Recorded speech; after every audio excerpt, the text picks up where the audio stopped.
de Dieu. Parce que ce matin, nous allons remporter des victoires. Amen. Nous avons besoin des victoires dans ce monde qui nous entoure, où il n'y a que défaite sur défaite. On voit à travers le confinement, à travers le Covid, à travers les vaccins, à travers les tests, à travers tout ce qui nous entoure. Et il n'y a que des problèmes, des difficultés et tout des défaites. Beaucoup de paroles, mais pas beaucoup de victoires. Nous voulons être victorieux ce matin sur tous les éléments, sur toutes choses ce matin. Et ce matin, le Seigneur va nous bénir ensemble. Amen. Amen. Nous allons faire pour le titre du message, j'aimerais vous introduire dans 2 lectures. Et après, je ne reviendrai plus sur ces 2 lectures. Et nous allons développer ça dans le message. Vous allez voir une première lecture qui se trouve dans l'Ancien Testament, dans le livre de 2 Samuel. 2 Samuel, verset 2 Samuel 5. Nous allons aller dans 2 Samuel 5 à partir du verset 17. Du verset 17, on va faire une lecture jusqu'au verset 21 ce matin. Et puis après, on fera une deuxième lecture ensemble qui va nous parler dans le message. Nous allons nous régaler ensemble ce matin, avoir une victoire complète. C'est le titre du message de ce matin. Amen. Amen, merci Seigneur. Alors, 2 Samuel 5, verset 17. Les Philistins apprirent qu'on avait oint David pour roi sur Israël. Et ils montèrent tous à sa recherche. David, qui en fut informé, descendit à la forteresse. Les Philistins arrivèrent et se répandirent dans les vallées des Réphaïm. David consulta l'Éternel en disant « Monterai-je contre les Philistins? Les livreras-tu entre mes mains ?» Et l'Éternel dit à David « Monte, car je livrerai les Philistins entre tes mains. » David vint à Baal-Pératsim, où il les battit, puis il dit « L'Éternel a dispersé mes ennemis devant moi, comme des eaux qui s'écoulent. C'est pourquoi l'on a donné à ce lieu le nom de Baal-Pératsim. » Amen. Amen. Et puis nous allons faire une deuxième lecture que vous connaissez tous, qui se trouve dans l'Épître aux Éphésiens, Éphésiens 6, Éphésiens 6, à partir du verset 10. Nous allons faire cette lecture ensemble, Éphésiens 6, et nous allons voir après comment le Seigneur va nous conduire dans ce message de ce matin. On lit ensemble à partir du verset 10. « Au reste, fortifiez-vous dans le Seigneur et par sa force toute puissante. Revêtez-vous de toutes les armes de Dieu afin de pouvoir tenir ferme contre les ruses du diable. Car nous n'avons pas à lutter contre la chair et le sang, mais contre les dominations, contre les autorités, contre les princes de ce monde de ténèbres, contre les esprits méchants dans les lieux célestes. C'est pourquoi prenez toutes les armes de Dieu afin de pouvoir résister dans le mauvais jour et tenir ferme après avoir tout surmonté. Tenez donc ferme, ayez à vos reins la ceinture de vérité, revêtez la cuirasse de la justice, mettez pour chaussure à vos pieds le zèle qui donne l'évangile de paix. Prenez par-dessus tout cela le bouclier de la foi avec laquelle vous pourrez éteindre tous les traits enflammés du malin. Prenez aussi le casque du salut et l'épée de l'esprit qui est la parole de Dieu. Faites en tout temps par l'esprit toutes sortes de prières et de supplications. Veillez à cela avec une entière persévérance et priez pour tous les saints, les gens de la maison de Dieu. Priez pour moi, afin qu'il me soit donné, quand j'ouvre la bouche, de faire connaître hardiment et librement les mystères de l'Évangile, pour lequel je suis ambassadeur dans les chaînes, et que j'en parle avec assurance, comme je dois en parler. Amen. Amen. On parle de Dieu avec assurance, pas avec une crainte. On doit parler avec une assurance pleine et entière. Alors ce matin, le titre du message est très simple. Nous allons avoir une victoire complète. Amen. Ce matin, si vous avez bien compris le titre du message, nous ne voulons pas ce matin une petite victoire, une demi-victoire, un quart de victoire, un centième de la victoire. Nous voulons une victoire entière et complète sur tout ce qui nous entoure, sur ce monde où nous vivons et sur les ténèbres du dehors. La question qui nous est posée aujourd'hui, veux-tu avoir la victoire complète et complètement la victoire? Amen. Amen. Posez-la vous là cette question, c'est quelque chose d'intéressant, de très indispensable pour nos vies chrétiennes. C'est certain que nous aimons les victorieux dans le monde. On aime les gens qui gagnent. Dans la vie du monde, c'est ça, on aime les victorieux. Les gens vaincus, on les suit beaucoup moins dans le monde d'aujourd'hui. Mais les gens qui ont résisté, qui ont vaincu, sont des gens qui nous attirent. C'est comme ça. L'apôtre Paul, par exemple, dans ce monde, on va voir un petit peu quelque chose, c'est que l'apôtre Paul, par exemple, a beaucoup de rues au travers de la terre. Beaucoup de rues qui portent le nom rue Saint-Paul. Hein, c'est quelque chose, peut-être que les gens ne comprennent pas, mais c'est comme ça, c'est ainsi. Hein, l'apôtre Paul, par exemple, a beaucoup de rues au travers de la terre qui portent son nom. Il a même à Londres une cathédrale, une grande cathédrale catholique, qui porte la cathédrale Saint-Paul, c'est le nom de cette cathédrale. Et des rues Saint-Paul, il y en a quasiment dans tous les pays de la planète de la Terre. Pourquoi? Eh bien parce qu'il est un vainqueur. Donc on prend ce nom-là en vainqueur, vous comprenez, hein? Vous ne verrez pas souvent des rues appelées rue Judas. Vous comprenez ça? Rue Judas, moi j'en connais pas des rues Judas, vous comprenez? Pourquoi? Eh bien parce que vous savez que sur la rue Judas, les gens n'aimeraient peut-être pas y vivre, car il est représentatif de la trahison et de gens vaincus. Donc dans le monde d'aujourd'hui, on aime les vainqueurs, on n'aime pas les vaincus. On retient le nom facilement d'un coureur cycliste qui a gagné, mais le deuxième, on le retient moins déjà. Et le troisième, alors là, on l'a carrément oublié. Vous comprenez? Aujourd'hui, on veut des équipes de vainqueurs. On est entouré par des gens qui sont vainqueurs. On aime le vainqueur. On aime la victoire ce matin. Donc, on aime les vainqueurs. Et le Seigneur, ce matin, dans notre but, dans notre réunion, eh bien, désire que tous et chacun, nous soyons vainqueurs dans nos situations et au travers de nos situations. Amen. Vous savez, il y a une philosophie dangereuse qui court dans les églises évangéliques aujourd'hui. Hein, c'est une philosophie qui circule dans certaines églises chrétiennes. C'est que si vous avez des problèmes et que vous venez à la réunion avec des problèmes, c'est que vous ne vivez pas de façon correcte selon Dieu. D'accord? Ça, je l'écoute très souvent. C'est faux et archi-faux. Amen. Amen. C'est une victoire, ça. Hein? C'est faux et archi-faux. Ce n'est pas vrai. Et je dirais même le contraire. C'est que parce que vous aimez le Seigneur, que vous avez des persécutions. Vous comprenez ça? Hein? Parce qu'un véritable chrétien va ressentir quoi? Le feu de la bataille. Alors, aussitôt qu'il a donné sa vie à Dieu, parce qu'il devient un témoin de Jésus-Christ, ou dans un monde rebelle, dans un monde hostile, dans un monde qui renie le Seigneur Jésus-Christ. Donc c'est tout à fait normal que vous ayez des persécutions. Si vous n'avez pas de trouble, vous êtes mieux de vérifier le genre d'expérience que vous avez fait avec le Seigneur. Je vous le dis. Parce que si vous avez fait une expérience authentique avec Dieu, vous allez avoir du trouble. Pourquoi? Jésus n'a-t-il pas promis dans l'évangile de Jean, vous aurez du trouble dans ce monde? Il l'a dit, hein? Mais prenez courage, parce que j'ai vaincu le monde. Amen. Amen. À la croix du Calvaire, Christ n'a pas été une défaite, c'est une victoire. J'ai écouté une homélie l'autre jour du pape, hein, le pape qu'on a actuel, le pape catholique. Hein, eh bien, vous savez ce qu'il disait dans une de ses messes? Que la croix du Calvaire était la pire défaite qui n'ait jamais existé. C'est faux et archi faux. C'est la plus grande des victoires. C'est la plus grande des victoires qui a eu lieu. Et ton éternité repose sur cette victoire à la croix de Golgotha. Amen. Ça repose uniquement là-dessus, sur cette victoire.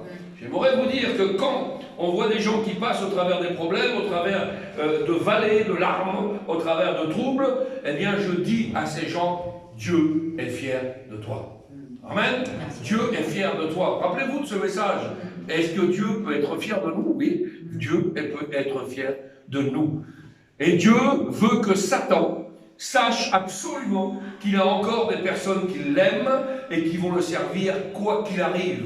Quoi qu'il arrive, nous allons servir le Seigneur. Amen. Notre Amen. Foi sera mise à l'épreuve comme un élastique qu'on étire, mais notre foi ne doit jamais casser. Notre foi ne doit jamais abandonner. Notre foi ne doit jamais lâcher.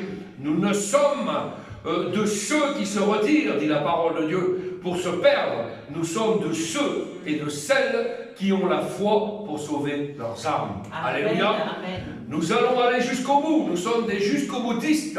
Quoi qu'il arrive, nous allons aller jusqu'au bout pour Jésus-Christ. Amen. Amen.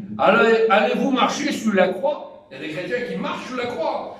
Allez-vous piétiner le nom de Jésus? Allez-vous tourner le dos, le jour de la bataille? Eh bien, allez-vous tenir pour Jésus jusqu'au sang, s'il le faut? Vous savez, on parle de ça, mais ici, c'est pas concret. Mais dans certains pays, aujourd'hui, les chrétiens sont mis à mort pour le nom de Jésus. Nous encore, on est vraiment, on est cool ici, hein. Il ne se passe pas grand-chose. Mais les tribulations-là vont arriver, ne vous inquiétez pas. Tout est planifié. Hein. Alors est-ce qu'on pourra lutter jusqu'au sang s'il le faut? La Bible dit, vous n'avez pas encore, c'est-à-dire c'est compréhensible ça, résister contre le péché jusqu'au sang. Il est possible, les années à venir, que si Jésus tarde son retour, que les chrétiens soient éprouvés à un point jamais atteint auparavant. Et nous avons besoin de nous préparer mentalement. Amen. Si certains sont entrés dans la vie chrétienne en pensant que c'était la vie est un long fleuve tranquille et puis un poteau rose, hein, mais laissez-moi vous dire que vous êtes trompés, que tout allait bien se passer et qu'il n'y aurait pas de problème, eh bien vous vous êtes trompés. Pourquoi? Eh bien parce que la vie chrétienne amène son lot de problèmes, de difficultés, à cause du nom de Jésus. Dites-moi pour quelle raison l'apôtre Jean a-t-il été emprisonné sur l'île de Patmos? À cause de la parole de Dieu et à cause du nom de Jésus-Christ. C'est à cause de lui que nous prenons des positions fermes et non pas chambrelantes. Il faut que Satan, absolument ce matin, sache qu'aujourd'hui, encore, l'Église de Dieu véritable est imprenable. Nous sommes une forteresse et nous voulons proclamer la victoire. Amen. Jésus a dit, je bâtirai mon Église. Jésus est notre Néhémie qui a rebâti, qui a reconstruit les murailles de Jérusalem. Et Jésus a reconstruit notre vie. Il a reconstruit des murailles contre l'ennemi. Amen. Amen. Dieu un jour, du haut des cieux, a dit à Satan, as-tu vu mon serviteur Job? Vous connaissez cette histoire? Eh bien, as-tu remarqué, vous voyez pas, le culot de Satan, hein? Eh bien, qui se promène, et puis le Seigneur lui dit, as-tu remarqué, je viens de me promener sur toute la terre, mais as-tu remarqué mon serviteur Job? J'aimerais ce matin que le Seigneur puisse dire à Satan, as-tu remarqué mon frère? As-tu remarqué ma soeur? As-tu remarqué ma jeune sœur? As-tu remarqué mon jeune frère? As-tu remarqué un tel et un tel? As-tu remarqué ces gens qui ne lâchent pas, qui ne reculent pas, qui n'ont pas peur, qui seront allés jusqu'au bout, ayant confiance totale dans le Seigneur? Les as-tu remarqués, cela? Êtes-vous connus au fond de l'enfer? C'est une question que je vous pose ce matin. Êtes-vous connus au fond de l'enfer? Parce qu'il faut être connu, hein? Il faut être connu quand on est des chrétiens véritables. Un démon un jour a dit, je sais qui est Paul, je sais qui est Jésus, mais alors vous, je ne vous connais pas. On ne joue pas à être des serviteurs de Dieu, on ne joue pas à être des chrétiens. C'est pas pour rire, c'est pas pour rigoler. Non, mais vous, qui êtes-vous, hein? C'est ce que dit hein, ce démon-là. Donc, dans Acte 19, le démon a frappé tous ces gens qui se disaient avoir un pouvoir de la part du Seigneur, et ils n'avaient rien. Et aujourd'hui, il y a beaucoup de chrétiens comme ça, qui croient aller au nom charnel. Alors, on va y aller, on va aller prier pour un tel, mais non, mais vous n'êtes déjà pas loin à la base. Vous comprenez ça? Rechercher l'onction. Avant, pour avoir la victoire, il faut, eh bien, on va le voir, ne pas se priver de toutes les armes de Dieu. Amen. Ah, ce matin, j'aimerais vous dire que quelque chose, quelle que soit la situation, que vous devez le savoir, vous devez imprimer ça dans vos têtes, quelle que soit la situation, Dieu veut vous donner une victoire complète et totale. Amen. Il y a là une toute différence entre Paul et Judas, entre un Jean et un Judas. Dieu veut vous donner une pleine victoire, pas de demi-victoire. Un peu de défaite et un peu de victoire? Non, une victoire complète et totale. Le Seigneur l'a donné en totalité. Ce n'est pas pour rien que la Bible dit dans Romains chapitre 8, dans toutes ces choses, c'est-à-dire toutes les choses vécues par les chrétiens de l'époque, hein, dans toutes ces choses, nous sommes plus que vainqueurs. Amen. Nous sommes plus que vainqueurs. Nous sommes plus que vainqueurs dans Romains 8. Ce matin, es-tu plus que vainqueur dans toutes ces choses qui sont en train d'atteindre notre génération? 1 Corinthiens, Paul va dire au chapitre 15, grâce soit rendue à Dieu qui nous donne toujours la victoire. Toujours la victoire. Amen. Dieu me donne la victoire. Nous allons voir comment recevoir cette victoire ce matin. 2 Corinthiens 2, Paul va dire, grâce soit rendue à Dieu qui nous fait toujours triompher. Toujours triompher en Jésus-Christ. C'est quelque chose de merveilleux. Est-ce que ça ressemble à ça ta vie? Est-ce que vous êtes des triomphateurs ce matin? Amen. Est-ce que vous avez un triomphe dans votre vie? Amen. Un triomphateur, quelqu'un qui triomphe, c'est encore plus que la victoire. Hein?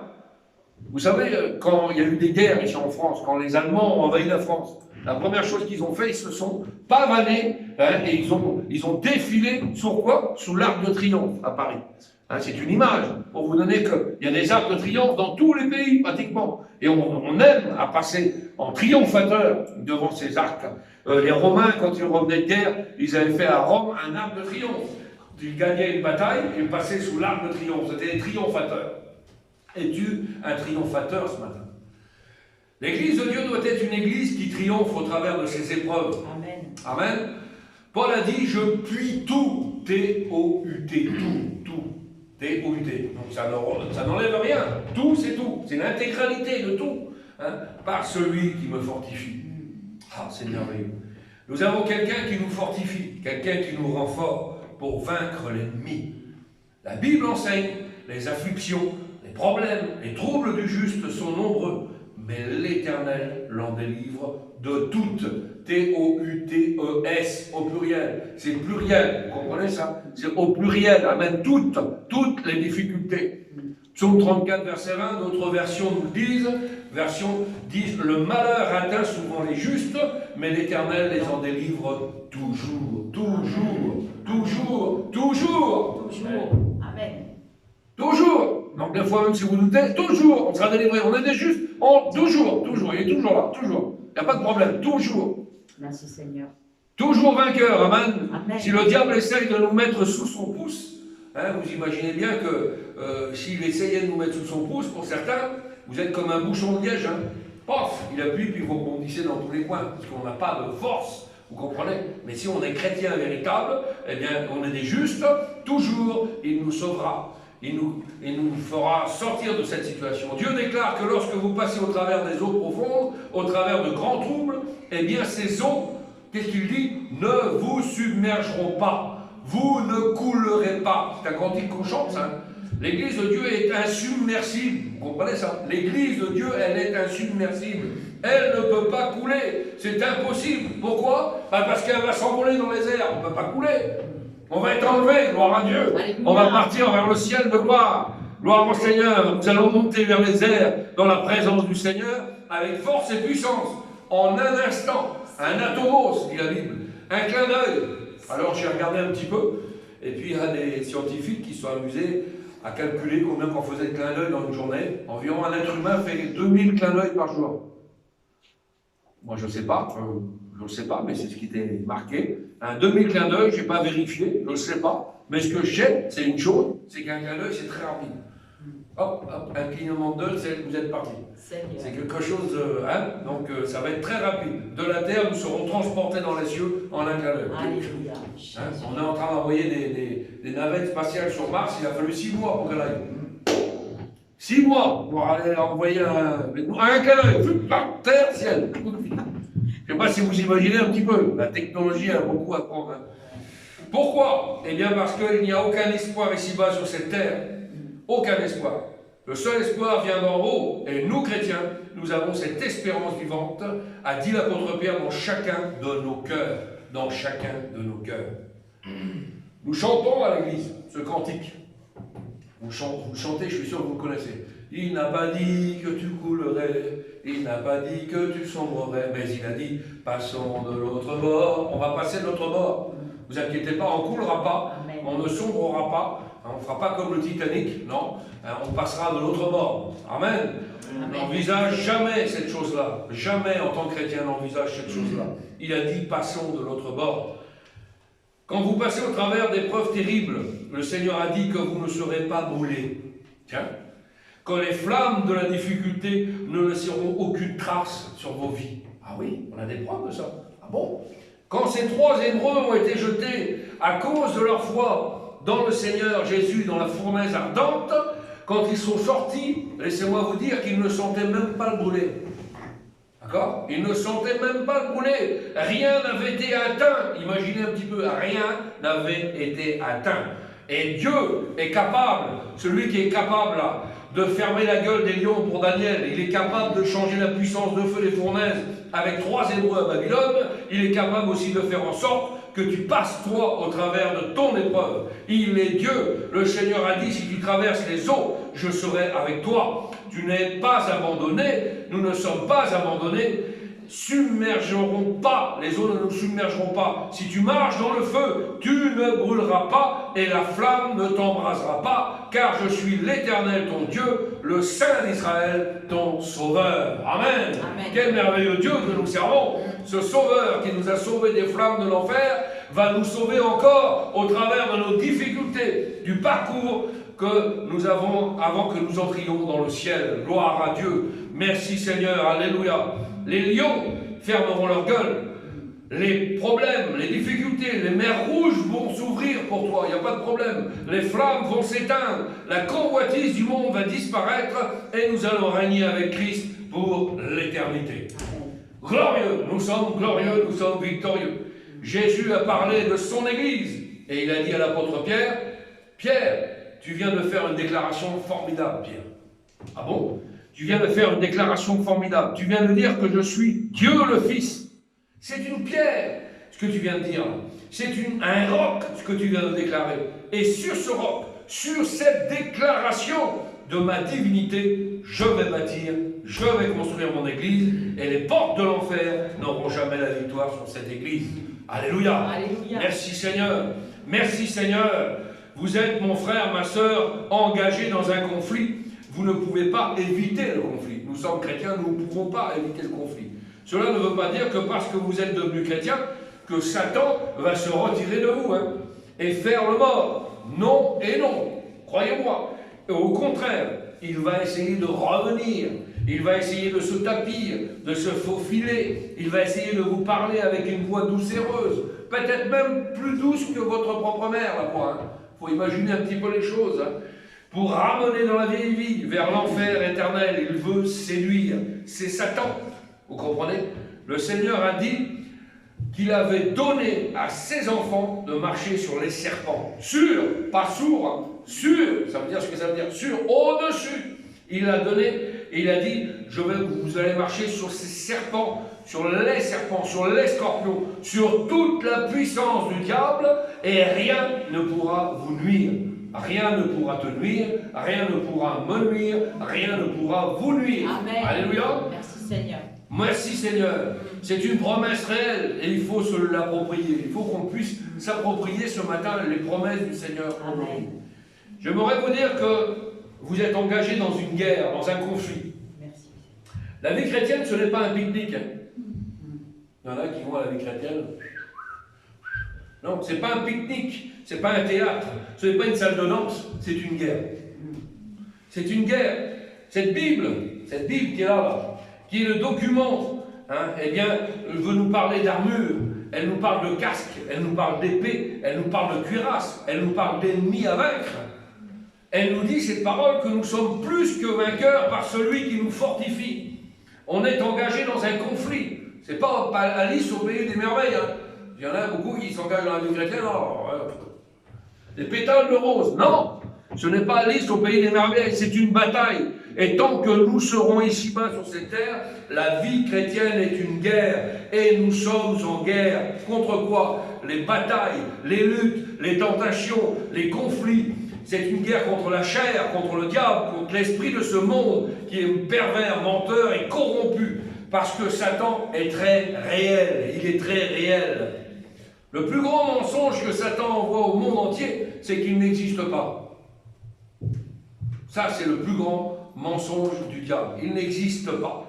C'est le plus grand des mensonges. Il séduit toute la planète Terre. Mais il existe. C'est votre ennemi, c'est ton ennemi, c'est mon ennemi, depuis que nous sommes chrétiens. Et écrivez bien cela dans vos pensées. Regardez bien la parole de Dieu. Mais Dieu nous a donné la puissance sur toutes les œuvres de Satan. Amen. Il nous a donné la puissance sur toutes les œuvres de Satan. Vous aurez des tribulations dans le monde. Prenez courage. J'ai vaincu le monde. J'ai vaincu. Laissez-moi vous dire ce matin que nous suivons un vainqueur et non pas un vaincu. hein, nous sauvons ce vainqueur. Christ à la croix a été vainqueur et il l'a démontré 3 jours plus tard en accomplissant ce qu'il avait prédit auparavant. Dans 3 jours, je serai vivant, ils vont me tuer, ils vont me crucifier, mais 3 jours plus tard, je serai de nouveau vivant. Et il a réalisé cette promesse, alléluia. Et oui, oui, et un grand oui, il est vivant. Amen, il est au milieu de nous, en esprit, en vérité. Il nous conduit, et le temps des miracles n'est pas fini. On voit encore des choses qui s'accomplissent sous la puissance du nom de Jésus. Ce qu'il déclare, c'est la réalité. J'ai vaincu le monde a été vaincu par Jésus-Christ. Alléluia. Celui qui est en toi, mon frère, celui qui est en toi, ma sœur, est plus grand, il est plus fort que celui qui est dans le monde. Alléluia. C'est merveilleux ce matin. Merci pour sa parole ce matin. Merci pour son enseignement. Merci. Vous savez, ce matin, il y a des choses qui sont peut-être incompréhensibles pour certains, mais il est important de nous les rappeler ce matin. C'est quelque chose de merveilleux. Un peu plus loin, l'apôtre Paul va dire « Revêtez-vous de toute l'armure de Dieu ». De toute l'armure de Dieu. Et aujourd'hui, aucune armée du monde, aucune armée du monde n'envoie ses soldats sur un champ de bataille à moitié équipés. Aucune. Et Dieu, qui est le général en chef, sait que le soldat chrétien doit être revêtu totalement de la tête aux pieds de l'armure spirituelle pour vaincre les démons.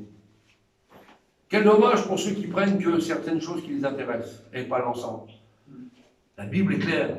Revêtez-vous de toute l'armure, toute, sans rien enlever.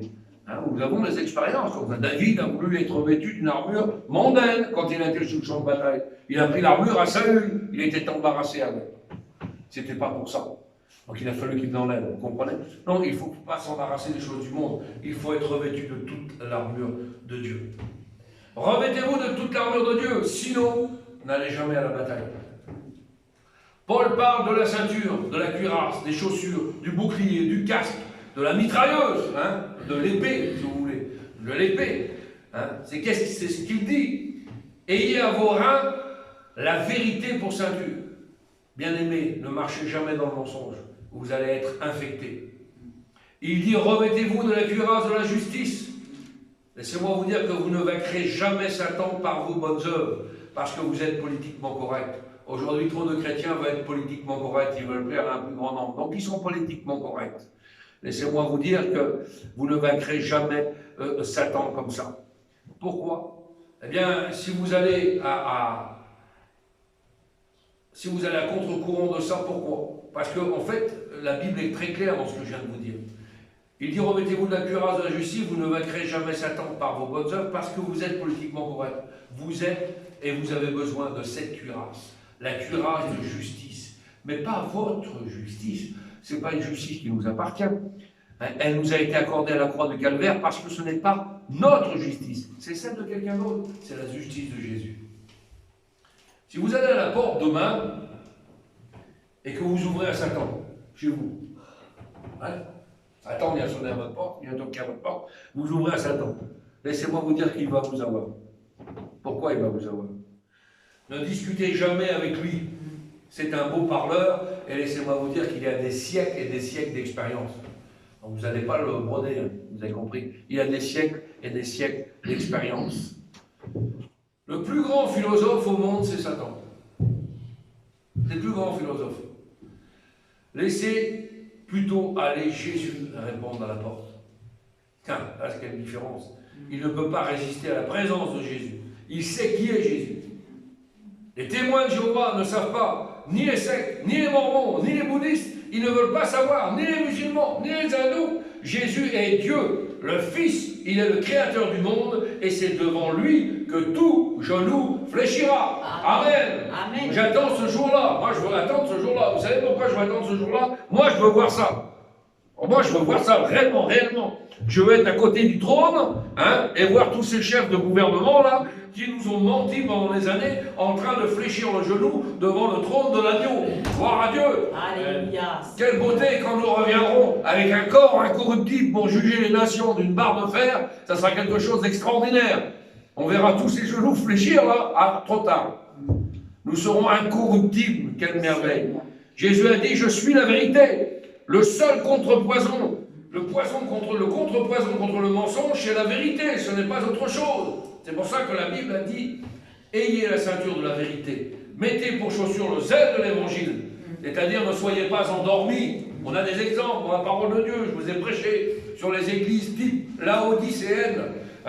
Le Seigneur leur a dit, puisque vous n'êtes ni chaud ni froid, que vous êtes tiède, je vous vomirai de ma bouche. Il ne faut pas être des chrétiens endormis, il faut être des chrétiens sur le champ de bataille, des chrétiens chauds, bouillants. Vous comprenez? Ce matin, nous ne voulons pas être ces chrétiens. Prenez par-dessus tout cela le bouclier de la foi. La foi est importante, elle est très importante. Et le diable veut nous faire dériver de la foi par ces questions. Et aujourd'hui, il pose des questions au sein même des églises. Quand on a des discussions avec des frères ou des sœurs qui ne sont pas contre nous, mais qui sont contre la parole de Dieu, Dieu a-t-il réellement dit, c'est marqué où?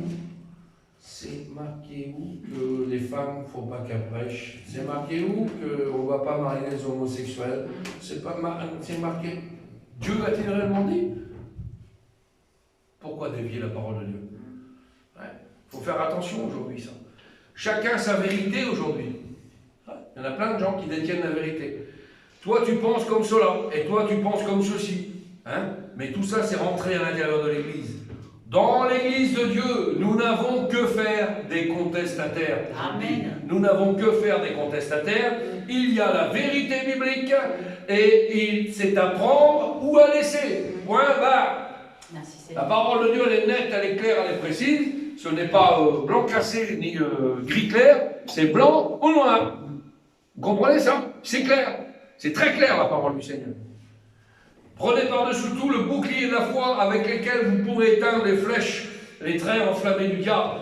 Prenez aussi le casque du salut, l'épée de l'esprit qui est la parole de Dieu.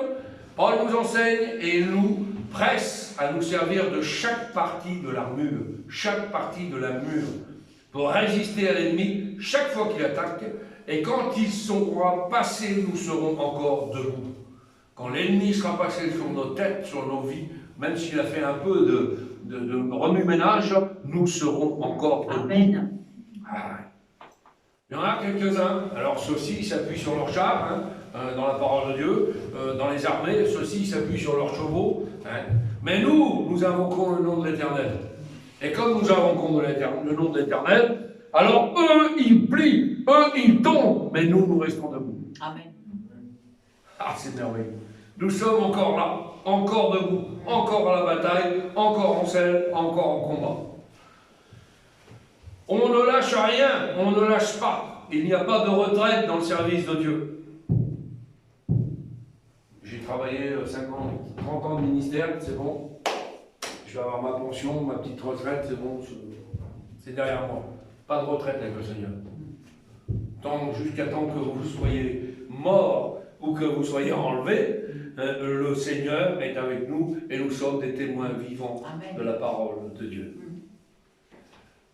Le repos, là-haut. Le repos éternel, la joie éternelle. On ne lâche pas. Pas de retraite dans le service de Dieu. Ça n'existe pas. On nous a promis la retraite au ciel. Amen. Amen. Heureux, dès à présent, les morts qui meurent dans le Seigneur. Le repos, c'est là-haut. La bataille, c'est sur la terre. Chers amis, nous sommes plus que vainqueurs par Jésus, qui nous a aimés et qui est mort pour nous. Pour nous. Juste pour nous, là.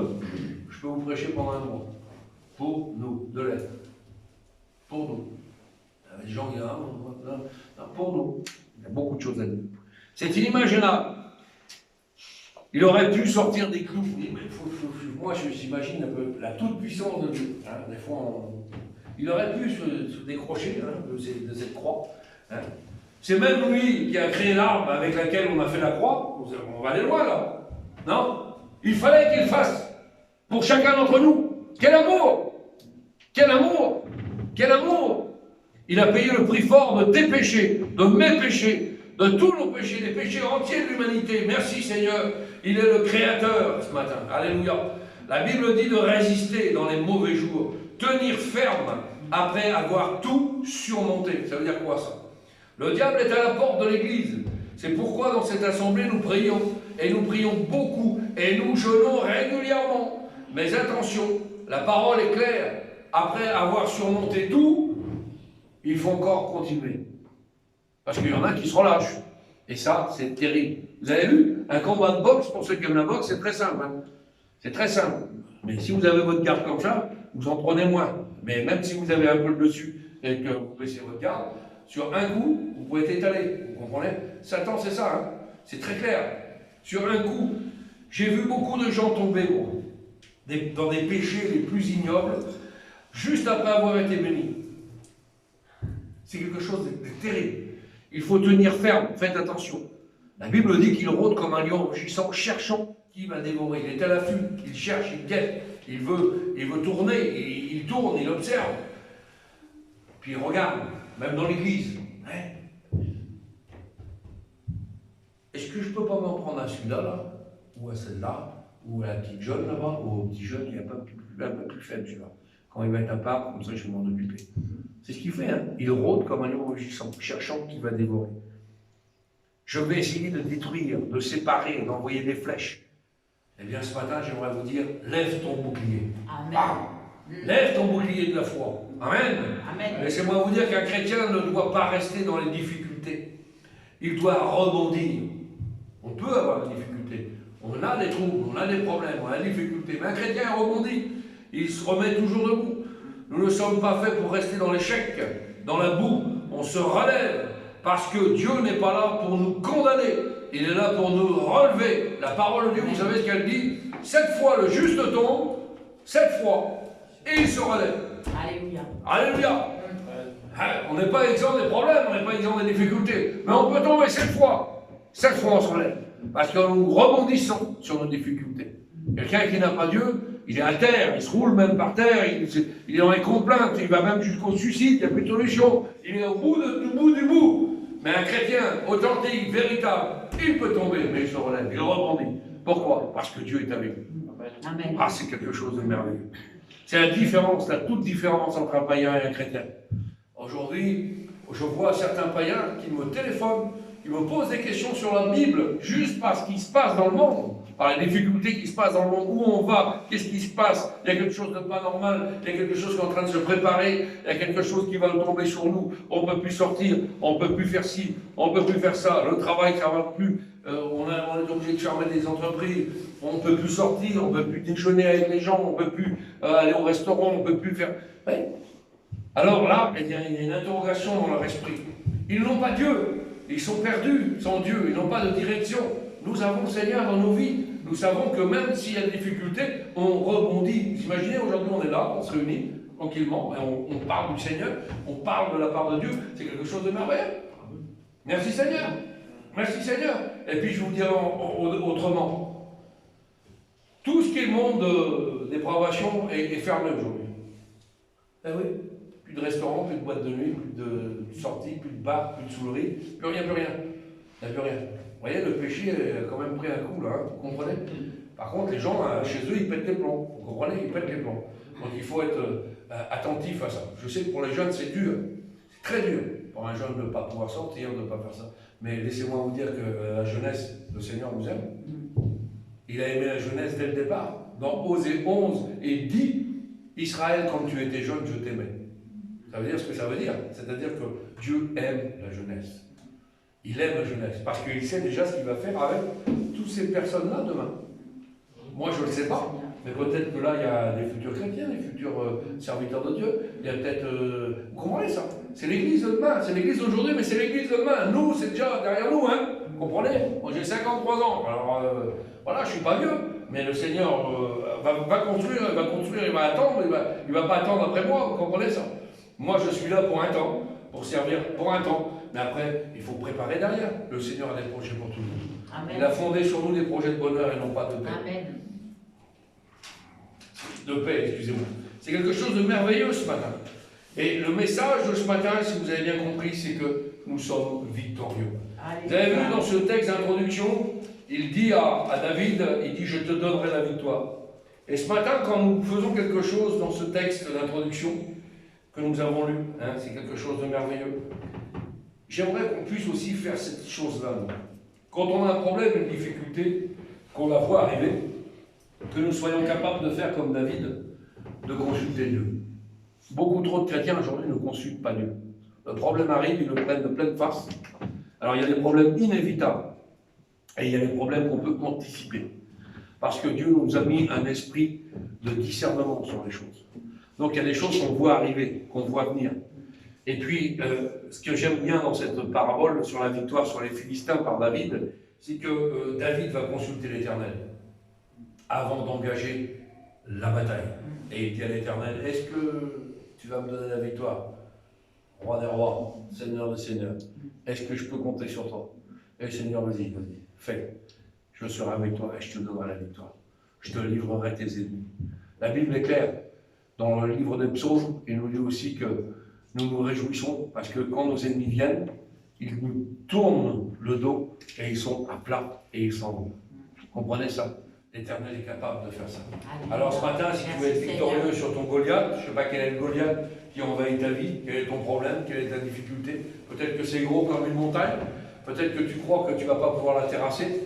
Laissez-moi vous dire qu'avec la foi, qui serait grosse comme un grain de sénévé, la parole de Dieu nous dit que tu diras à cette montagne, jette-toi dans la mer, et cette montagne se jettera dans la mer. Ton problème est tout petit dans la vue de Dieu. À ta vue, à toi, il est grand, mais à la vue de Dieu, il est tout petit. Alors ce matin, tu vas dire à ton problème, à ta difficulté, eh bien écoute, Seigneur, j'ai un grand problème.